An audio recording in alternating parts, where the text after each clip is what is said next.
우리 모두는 자본주의 시대를 살아가다 보니 모든 것을 구분을 할 때 크기와 규모에 따라 구분하는 것이 우리에게 익숙해져 있습니다. 우리 교회도 예외가 아닌 것 같습니다. 우리 많은 분들이 교회를 구분하실 때 대형 교회, 중형 교회, 소형 교회, 개척 교회 이렇게 그 교회의 규모에 따라 교회를 그렇게 구분하기도 합니다. 교회를 이렇게 구분하다 보니까 대형 교회와 중형 교회 사이에 있는 교회들이 조금 기분이 나빠서 구분을 하나 더 만들었습니다. 그것이 바로 중대형 교회입니다. 그렇게 대형 교회, 중대형 교회, 중형 교회, 소형 교회, 개척 교회 이렇게 교회를 알게 모르게 구분하는 데 익숙한 시대를 우리는 살아가고 있습니다. 목회자다 보니까 여러분들을 이렇게 만나게 됩니다. 어떤 자리에 가보면 대형교회 다니시는 분들과 소형교회 다니시는 분들이 만날 때가 있는데요, 벌써부터 자부심이 다릅니다. 대형교회 다니시는 분들은 자부심이 강하고요, 소형교회, 개척교회 하시는 분들은 죄 지은 것도 아닌데 왠지 주눅이 들어 있습니다. 서로 대화를 시도하는데 대화도 잘 안 됩니다. 그런데 여러분, 성경 어디를 봐도 교회를 규모에 따라, 크기에 따라, 사람 숫자에 따라 구분하는 말씀이 어디에도 나오지 않습니다. 중세의 그 타락한 종교의 대상에서 카톨릭에 반항해서 우리 종교개혁을 한 종교개혁 신학자들이 어떤 교회가 참된 교회인지를 이야기하면서 세 가지의 마크가 있다고 이야기합니다. 이 마크는 이 교회가 진짜 교회라면 이런 모습이 나올 수밖에 없는 그런 세 가지 지표가 있다고 하는데, 우리 첫 번째가 복음이 제대로 선포되는 교회입니다. 교회 크기에 상관없이, 교인 숫자에 상관없이 그 교회에 복음이 제대로 선포되고 있다면 그 교회는 참된 교회가 될 수 있다라는 마크입니다.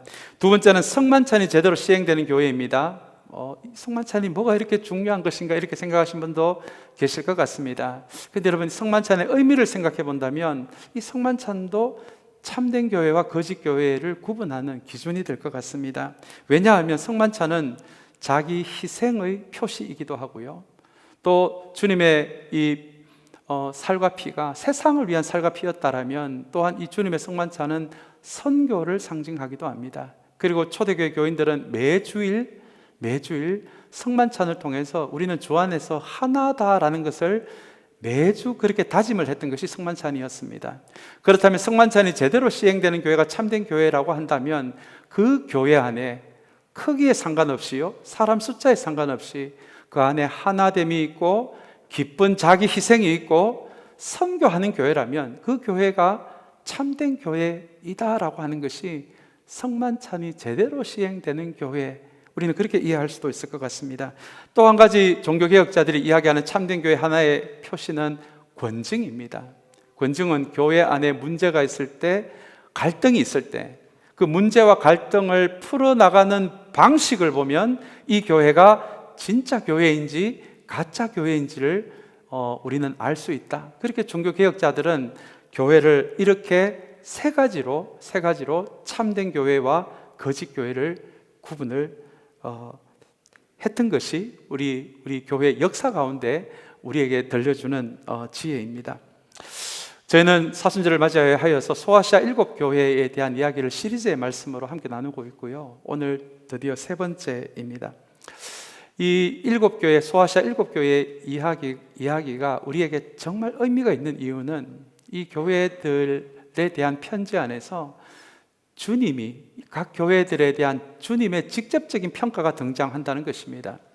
주님의 직접적인 평가가 등장한다는 것은 주님의 그 평가 안에 또 주님의 기준에 어떤 교회가 참된 교회인지 거짓 교회인지가 주님의 직접적인 평가 안에도 담겨져 있다는 의미가 됩니다. 사랑하는 여러분, 우리 사순절을 보내면서 우리 소아시아 교회 우리 시리즈의 말씀으로 나누고 있는데요, 다시 한번 주님의 직접적인 평가가 담겨있는 이 교회 이야기들을 통해서 이 사순절에 어떤 교회가 진짜 교회인지, 어떤 교회가 거짓 교회인지, 우리 7교회 이야기가 우리에게 거울이 되어서 다시 한번 우리의 삶의 자리, 신앙의 자리를 돌아보게 되는, 우리 뜻깊은 사순절의 시간이 되시기를 간절히 소망합니다. 오늘은 세 번째로 빌라델비아 교회입니다. 먼저 이 빌라델비아가 어떤 지역인지를 우리가 조금 나눌 수 있으면 오늘 본문이 좀 더 잘 이해가 될 것 같습니다. 이 빌라델비아 교회는 포도 생산지였어요. 포도로 아주 유명했던 곳이 바로 이 빌라델비아였습니다. 그리고 또 한 가지 이 빌라델비아는 교통의 요충지였습니다. 그래서 이 빌라델비아에 교회가 세워진다면 아마 선교의 중심지가 될 거야 라는 말이 있을 정도로 교통의 요충지가 바로 이 빌라델비아 지역입니다. 그리고 또 한편으로는 핍박이 굉장히 심한 곳이었습니다. 교통이 좋다 보니 우리 이스라엘에서 많은 유대인들이 이주를 하고 그곳에 회당을 세우고 그리고 율법을 가르치면서 크리스천들을 핍박했던 그 핍박의 중심지 같은 역할을 했던 곳도 바로 이 빌라델비아였습니다. 그리고 이곳이 또한 황제 숭상 예배가 아주 극심했던 곳입니다. 역사적 문헌에 의하면 우리 요한계시록은 1세기 후반에 기록이 되었는데요, 1세기 초반부에 보시면 이 빌라델비아에 큰 지진이 있어서 도시의 절반 이상이 파괴되는 일이 벌어졌습니다. 그러자 로마 황제가 이 도시를 재건하면서 재건되는 동안에는 세금을 받지 않는 많은 유화 정책을 실시를 했습니다. 그게 너무 고마워서 다른 지역은 몰라도 이 빌라델비아 지역은 황제 숭상 예배가 다른 어떤 지역보다도 심했던 지역이 바로 이 빌라델비아 지역이었습니다. 이것도 오늘 본문과 좀 연관이 되어 있는 부분인데요, 이 황제 숭상 예배는 그 도시 안에 살아가는 사람들의 경제 활동에 많은 영향을 미쳤습니다. 왜냐하면 황제 숭상을 하는 사람들에 한해서 상인들의 협회인 길드라는 곳에 가입을 할 수 있었는데요, 만약에 황제 숭상을 하지 않으면 상인협회에 가입이 되지 않아서 비즈니스를 해도 가난할 수밖에 없었던, 돈을 많이 벌 수 없었던 그런 환경 속에서 살아야 했던 곳이 바로 이 빌라델비아 지역입니다. 그렇다면 오늘 이것을 배경을 가지고 이 교회에 들려주시는 주님의 말씀을 좀 읽으면 그 맥락이 조금 더 이해가 될 것 같습니다. 그래서 필연적으로 빌라델비아에 있는 빌라델비아 교회는 작고 가난한 교회가 될 수밖에 없었습니다. 왜냐하면 이 작지만 이 공동체는 황제 숭상을 하지 않았거든요. 그래서 길드에 가입을 하지 못하자 모든 사람들이 그냥 자발적으로 가난해질 수밖에 없었던, 작고 가난할 수밖에 없었던 교회가 바로 이 빌라델비아 교회였습니다. 그런데 여러분, 오늘 우리가 읽은 이 본문의 말씀을 보시면 이 작고 가난했던 교회에 주님이 요한을 통해서 편지를 보내십니다. 자본주의 기준으로라면 눈에 차지도 않는 이 작은 교회를 주님이 기억하시고 이 교회에 편지를 써서 이 교회를 칭찬하시고 격려하시고 믿음을 주시고 용기를 주셨던 이 그 구절이 오늘 우리가 읽은 구절입니다. 그런데 오늘 본문을 가만히 읽으시면서 혹시 느끼셨는지 모르겠습니다만 지난주에 나눴던 4대 교회는 주님이 책망을 하셨는데요, 이 교회는 책망을 하지 않으십니다. 도대체 이 교회는 어떤 교회였길래요? 우리 눈에는 작고 가난한 교회였지만 주님의 눈에는 도대체 무엇이 보였길래 이 교회는 주님이 칭찬만 하시고 격려만 하셨을까요? 먼저 우리 7절의 말씀을 함께 보기를 원합니다. 7절 말씀 제가 한번 읽어드리겠습니다. 빌라델비아 교회의 심부름꾼에게 이렇게 써보내라. 거룩하신 분, 참되신 분, 다윗의 열쇠를 가지고 계신 분, 여시면 닫을 사람이 없고 닫으시면 열 사람이 없는 그분이 말씀하신다. 여러분 혹시 매 교회를 다룰 때마다 그 첫 부분에는 주님이 주님 자신을 소개하는, 그 교회에 소개하시는 장면들이 나오는데요, 아마 우리 집에 가셔서 한번 본문을 한번 보시면, 각 교회마다 보시면 주님이 각 교회마다 주님을 소개하는 방식이 조금씩 다릅니다.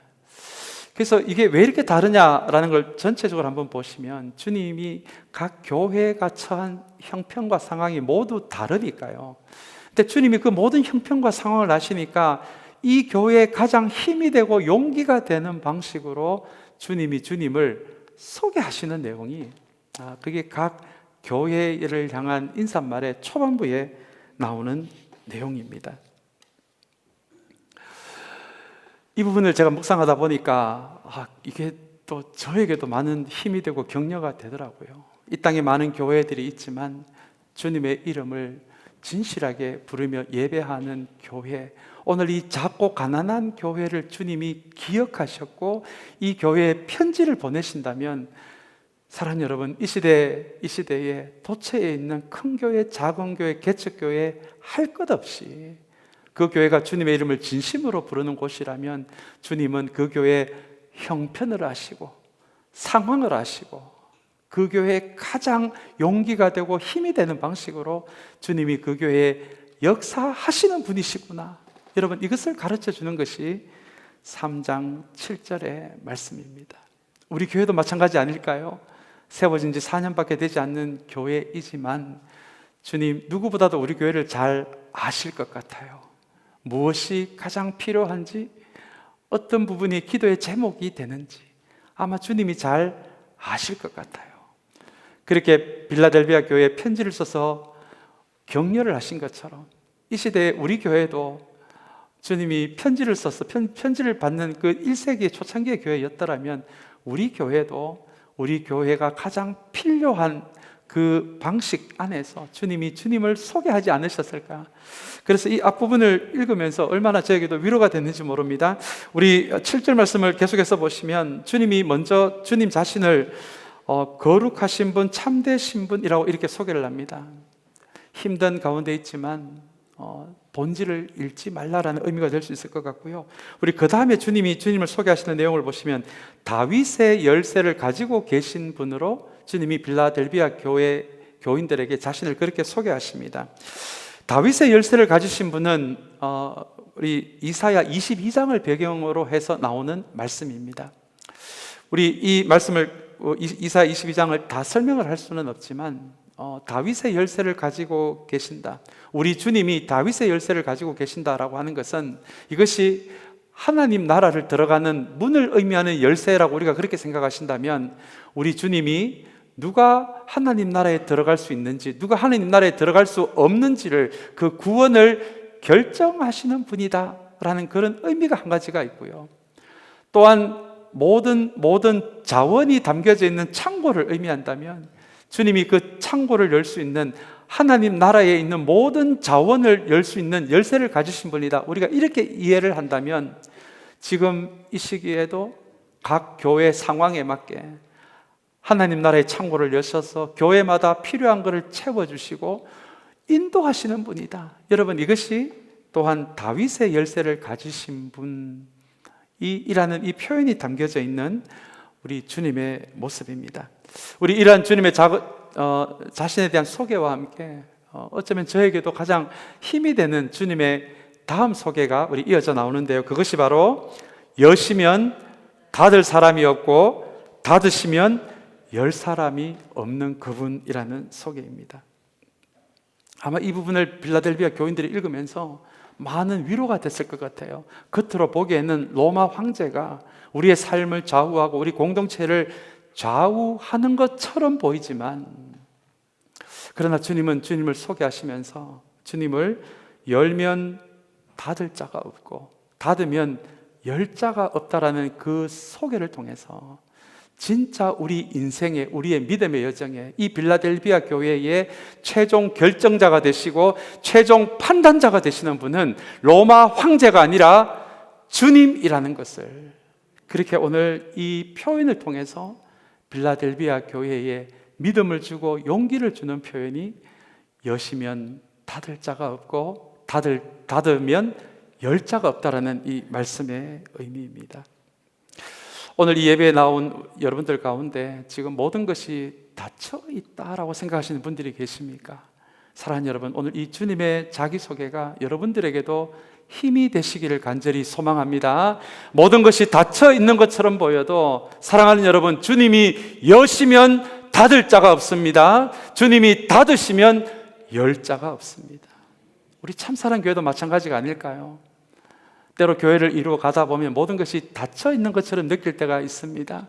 여러분, 그때 기억해야 할 말씀이 바로 이 주님의 자기소개입니다. 모든 것이 닫혀 있는 것처럼 보이더라도 여러분, 주님이 여시면 닫을 자가 없습니다. 우리가 보기에 모든 게 다 열려 있는 것처럼 보여도 주님이 닫아버리시면 열 자가 없습니다. 어쩌면 이것이 우리 신앙의 토대가 되어야 하고 우리의 믿음의 중심이 되는 말씀이 바로 이 말씀이 아닌가, 그렇게 저는 믿습니다. 사랑하는 여러분, 빌라델비아 교회뿐만 아니라 이 예배 자리에 나온 저와 여러분, 그리고 우리 참사랑 교회 앞으로의 믿음의 여정에도 다른 것이 믿음의 토대가 되는 것이 아니라 주님이 여시면 닫을 자가 없고 닫으시면 열 자가 없다라는 이 말씀이 우리 믿음의 근거가 되고 우리 믿음의 토대가 되는 우리 모두의 신앙의 여정이 되시기를 간절히 소망합니다. 이어서 우리 8절 말씀 한번 보겠습니다. 이 8절 말씀은 참 중요한 말씀이어서 우리 한번 같이 읽으면 좋겠습니다. 우리 8절 말씀 같이 읽겠습니다. 나는 내 행위를 안다. 보아라, 내가 내 앞에 문을 하나 열어두었는데 아무도 그것을 닫을 수 없다. 내가 힘은 적으나 내 말을 지키며 내 이름을 모른다고 하지 않았다라는 말씀입니다. 우리 앞부분에 보시면 이 작고 가난한 공동체 앞에 주님이 문을 하나 열어두셨다라고 이야기합니다. 여러분, 성경에서 문 이야기가 나오면 두 가지예요. 구원의 문이든지 선교의 문입니다. 우리가 그 맥락에서 이 말씀을 생각해 본다면 이 작고 가난한 교회 안에도 진실하게 예배를 드리는 사람들에게 구원의 문이 열려 있고, 그리고 작고 가난한 교회이지만 이 교회의 선교를 위해 주님이 또 조그마한 문을 하나 열어주셨다. 우리 이렇게 이 말씀을 이해해 볼 수 있습니다. 이 부분을 제가 묵상하니까 이 부분도 참 격려가 되더라고요. 작고 가난한 교회였지만 교회가 작아서 가난해서 선교를 못하는 그것은 핑계에 불과하는구나라는 것을 다시 한번 저는 깨달을 수 있었습니다. 우리 목회자들끼리도 모일 때가 있거든요. 우리 교회는 아직 작고 연약해서 선교 못하고 있습니다. 형편과 상황은 이해되지만 오늘 이 작고 가난한 빌라델비아 교회에 구원의 문과 함께 선교의 문도 열어주셨다라고 하는 것을 기억한다면 주님은 교회의 형편에 따라, 그 교회의 상황에 따라 그 교회가 감당할 만한 선교의 문은 다 열어주시는구나 라는 것을 저는 묵상할 수가 있었습니다. 실제로 역사적 문헌에 의하면 이 빌라델비아 교회는 작고 가난해서 선교를 못한 교회였다라고 역사적 문헌은 이야기하지 않고요, 이 교회는 자기들에게 주어진 형편과 상황 안에서 선교를 한 교회였다라고 문헌은 이야기하고 있습니다. 제가 이렇게 문헌을 보다 보니까요, 여기가 포도 생산지잖아요. 이 작고 가난한 교회가 그 포도를 따서 포도주를 만들어서 소아시아에 있는 교회들이 성만찬 할 때마다 사용하는 포도주를 무료로 공급하는 일을 이 빌라델비아 교회가 했더라고요. 저는 이 부분이 참 놀라웠습니다. 작고 가난해서 선교도 못하는 교회가 아니라 작고 가난하지만 그 형편에 맞게 포도가 나오는 그 생산지의 특성에 맞게 이 빌라델비아 교회는 그 포도를 따서라도 큰 돈이 들어오지 않더라도 그것을 각 교회에 성만찬 포도주로 공급해 주었다라는 그 역사를 보면서 이 교회는 주님이 열어주신 선교의 문, 믿음으로 들어가서 작고 연약하지만 선교를 잘 감당했는 교회였다라는 것을 저는 발견할 수가 있었습니다. 그래서 그 모습을 가만히 제가 묵상해 하다 보니 제가 요즘 가끔 제 입에서 계속 반복되어 나오는 단어가 하나 있는데요, 어쩌면 이 빌라델비아 교회는 동네 맛집 같은 교회가 아니었을까, 저는 그런 묵상이 되었습니다. 코로나 이후에 다시 한번 이 땅에 있는 교회들을 향한 주님의 마음이 있다면 우리가 이전처럼 교인 숫자나 교회 건물이나 규모에 목매다는 교회가 아니라 어쩌면 코로나 이후에 주님께서 보기를 원하시는 교회는 동네 맛집 같은 교회가 아닌가, 저는 그렇게 생각합니다. 여러분, 일본을 방문하신 분들은 아마 잘 아실 것 같아요. 일본에 가시면 이 이름 없는 동네에 우동집에 사람들이 길게 줄을 서 있는 장면을 제가 매스컴을 통해서 몇 번 본 적이 있습니다. 그 집은 보통 집이 아니고요, 이름 없는 동네에 있지만 3대째 우동집을 하는 집이더라고요.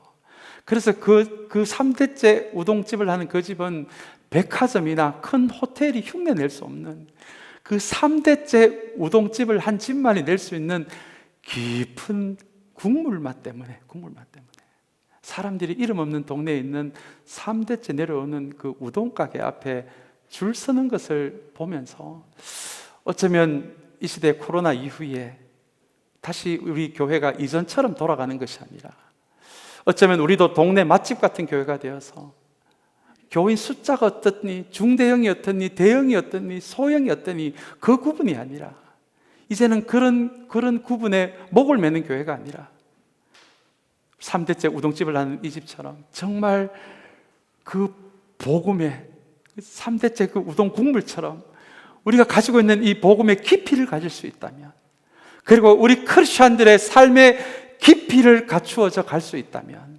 어쩌면 그것이 코로나 이후에 주님이 보고 싶어 하는 교회가 아닌가, 저는 그렇게 믿습니다. 여러분, 빌라델비아 교회가 그런 교회가 아니었을까요? 작고 가난한 교회였습니다. 작고 가난하게 아무것도 안 하는 교회가 아니라 주님이 그 형편에 맞게 열어주신 그 문으로, 성교의 문으로 들어가서 자기들이 할 수 있는 거예요. 포도를 따서 포도주를 만들고 각 교회에 무료로 공급하는 그 선교적 교회를 잘 감당하는 그 교회가 정말 맛집, 동네 맛집 같은 교회였다면, 사랑하는 여러분, 오늘 우리가 이 빌라델비아 교회를 통해서 우리가 앞으로 꿈꿔야 하는 교회도 어떤 교회인지를 이 빌라델비아 교회가 우리에게 가르쳐 주는 것 같습니다. 사랑하는 여러분, 이제 다시는 우리가 규모를 이야기하고 크기를 그런 구분에 우리 자신을 매이게 하지 마시고요. 사랑하는 여러분, 코로나 이후에는 이제는 숫자에 매이는 교회가 아니라 3대째 우동 국물 같은 그 복음의 깊이를 가지고 있는 교회, 그리고 우리의 믿음의 삶, 우리 크리스천의 삶의 깊이를 가지는 교회, 사랑하는 여러분, 그런 동네 맛집 같은 교회를 꿈꾸시는 저와 여러분들이 되시기를 주님의 이름으로 간절히 축원합니다. 문제는 주님이 열어주시는 문이 있다라는 것이고요, 그 문으로 믿음으로 들어가야 한다는 것입니다. 많은 경우에요, 주님이 열어주시는 그 문을 분별하지 못하고 다른 교회가 가지고 있는 문을 부러워한다든지, 혹은 우리가 주님이 열어주시는 문에 들어가지 않으면서 우리 힘으로, 우리 생각으로 우리의 문을 만들어서 들어가는 것이 문제죠. 그게 아니라면 각 교회의 형편에 맞게 열어주시는 그 문으로 믿음으로 들어가게 될 때, 사랑하는 여러분, 이 지점이 참 중요합니다. 만약에 주님이 열어주시는 문인지 아닌지 분간도 못하는 교회가 된다면, 그리고 주님이 열어주시는 것 같은데 들어가지도 못하고 구경만 하고 평가만 하는 교회가 된다면, 사랑하는 여러분, 우리는 동네 맛집 같은 교회가 될 수 없을 것입니다. 빌라델비아 교회가 열어주신, 형편 안에서 열어주신 그 문으로 먼저 들어가서 실천하는 선교적 교회가 된 것처럼, 사랑하는 여러분, 우리 교회도 우리 교회의 상황에 맞게 열어주시는 하나님의 문을 기도로 잘 분별해서 그 문을 구경만 하는 것이 아니라 실제로 들어가서 실제로 살아내는 저와 여러분들이 되시기를 간절히 소망합니다. 그때 우리 교회는 맛집 같은 교회예요.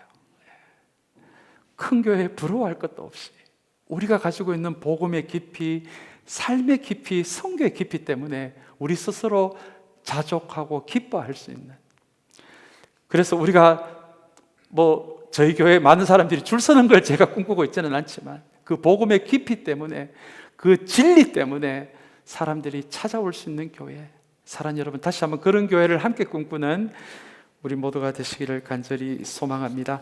우리 이어서 우리 같은 말씀을 보시면 8절의 중반에 보시면 또 우리가 한번 좀 보아야 할 표현이 있는데요, 그게 바로 내가 힘은 적으나라는 말씀입니다.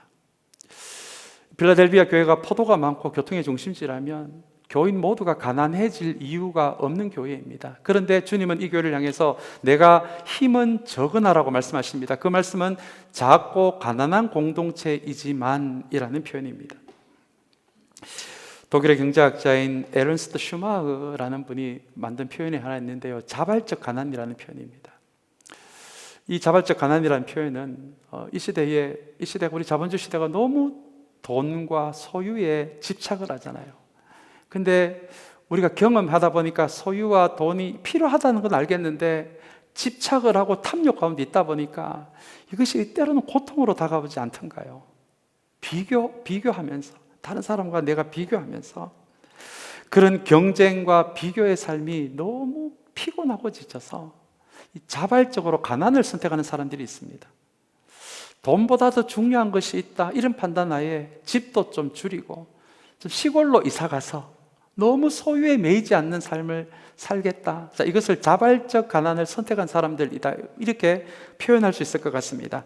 어쩌면 이 빌라델비아 교회가 자발적 가난을 선택한 교회였습니다.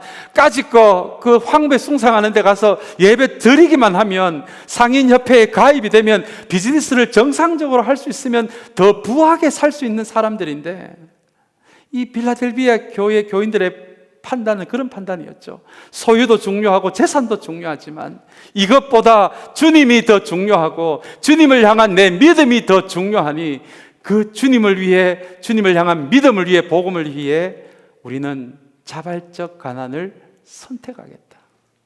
여러분, 그것이 바로 빌라델비아 교회였습니다.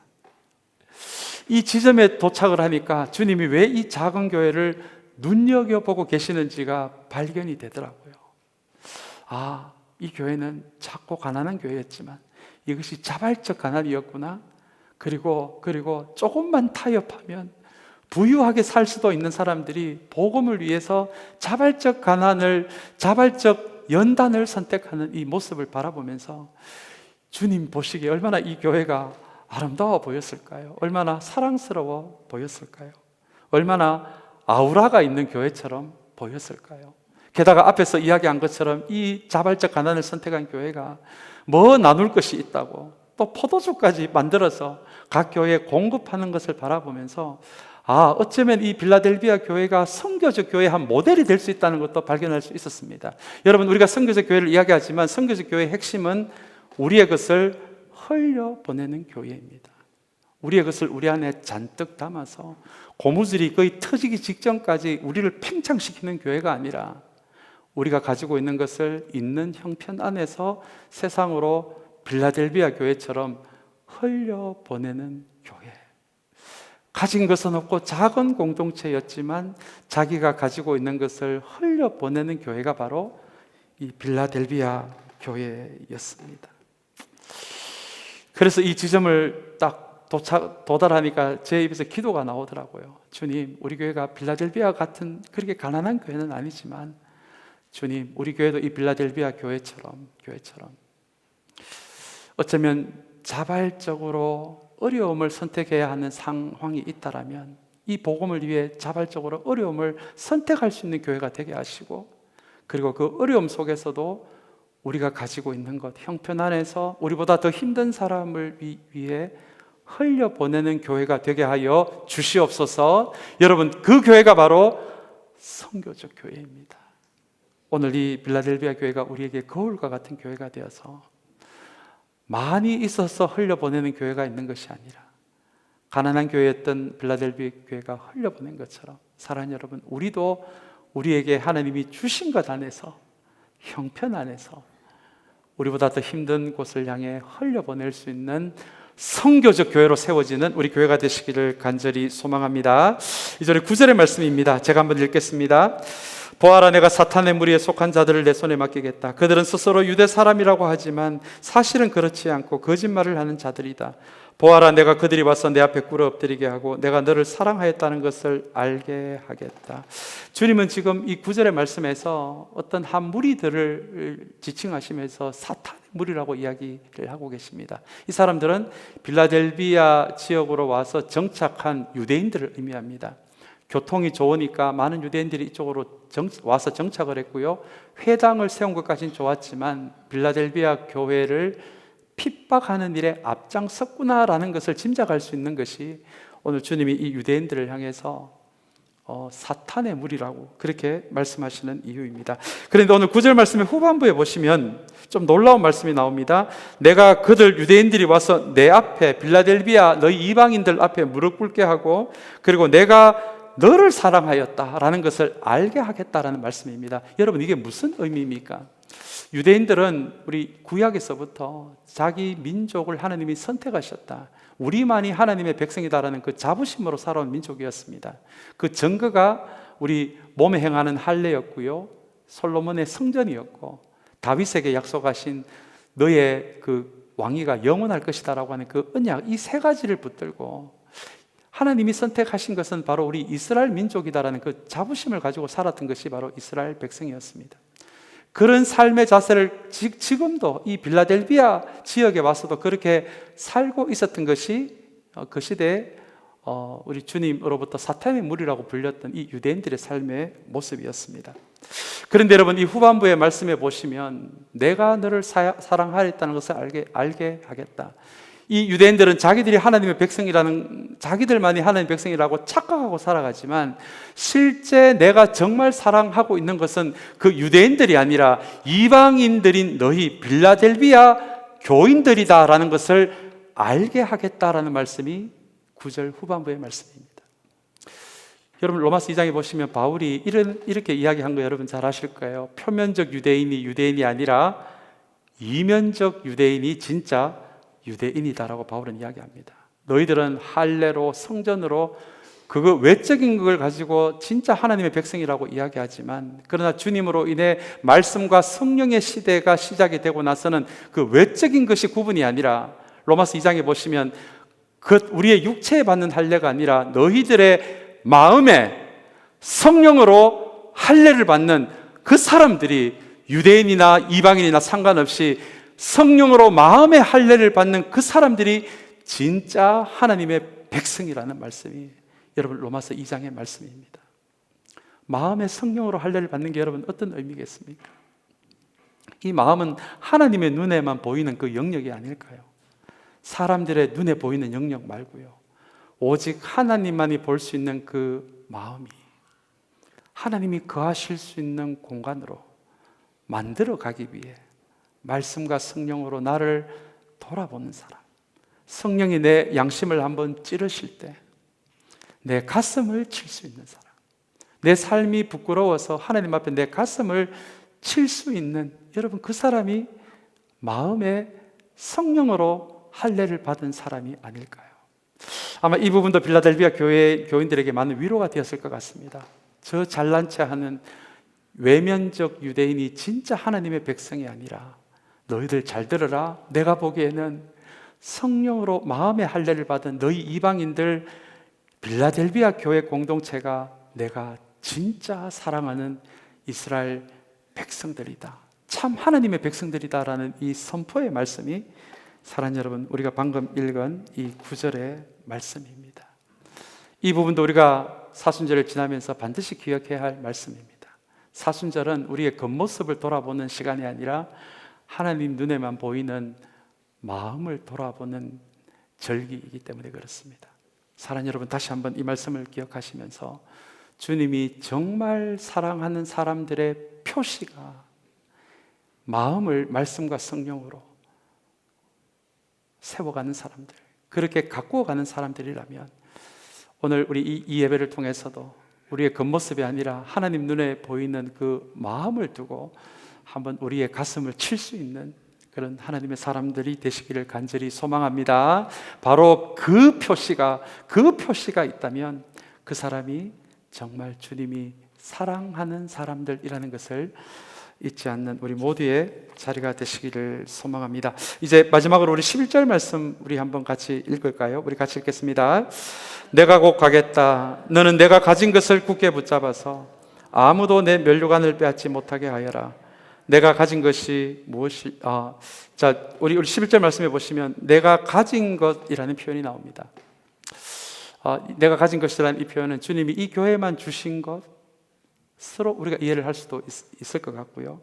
또한 이 교회가 믿음으로 보인 자발적 가난이나 선교하는 마음, 선교하는 자세, 그것을 우리가 생각해 볼 수도 있을 것 같습니다.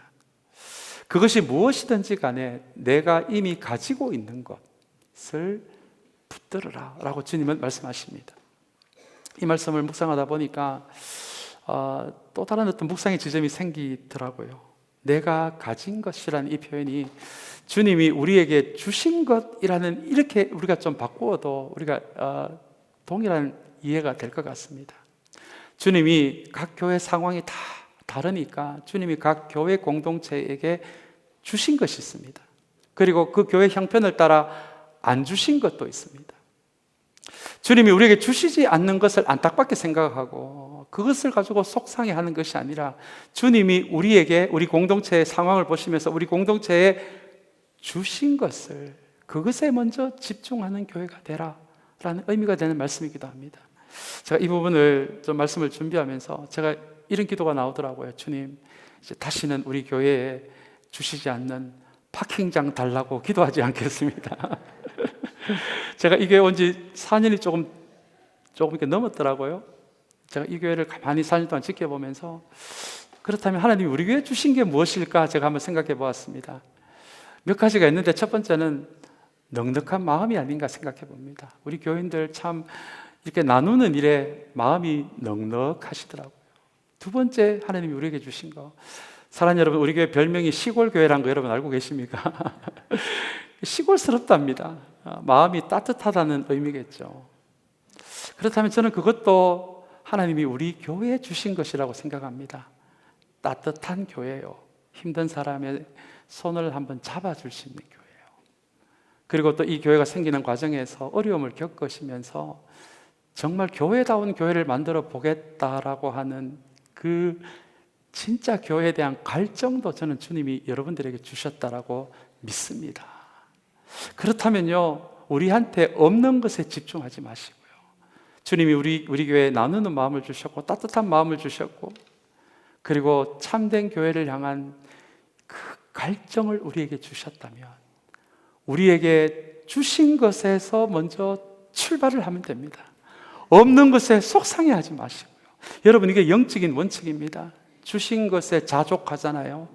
주신 것을 가지고 이것으로 우리 교회를 세워가잖아요.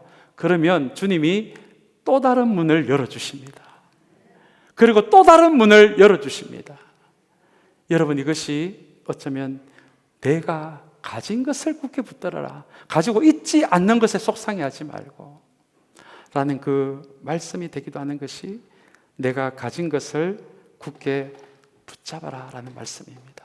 사랑하는 여러분, 주님이 우리에게 주신 거 잃어버리지 마시고요, 자족할 때, 주신 것에 집중할 때, 주신 것을 가지고 우리에게, 우리 교회에 열어주시는 그 성교의 문, 구원의 문으로, 그 문을 구경만 하지 마시고요, 그 문으로 들어가게 될 때 우리가 생각지도 못한 또 다른 우리 교회 방향을 주시고 우리 교회에 새로운 문을 열어주신다는 거, 여러분 꼭 기억하시는 우리 모두가 되시기를 간절히 소망합니다.